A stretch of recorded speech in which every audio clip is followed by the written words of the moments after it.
আর সত্যি অপরূপ দৃশ্য। আমি দাঁড়িয়ে আছি বর্তমানে ধনুষকোটিতে, ভারত সীমানার লাস্ট অংশ, শেষ অংশ বলা যায়।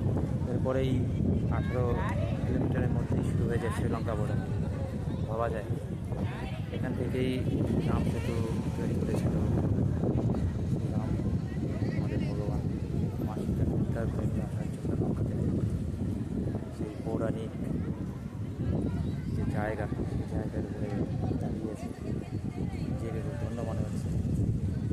আর এ কথাই বলবো যে আপনারা যারা আসতে চান তারা আসতে পারেন। রামেশ্বরম আসতে পারেন। রামেশ্বরমে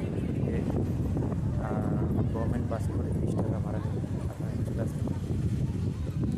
আর এক সময় এখানে পর্যন্ত ছিল হচ্ছে রেলওয়ে, 1975 সালে এটা 22 মিনিটে ধ্বংস হয়ে যায়।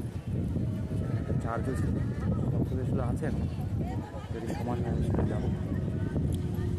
আর পরে আমি সেই ভিডিওগুলো আপলোড করি।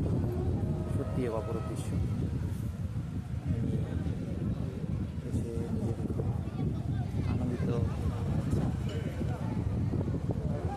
আপনার বঙ্গোপসাগর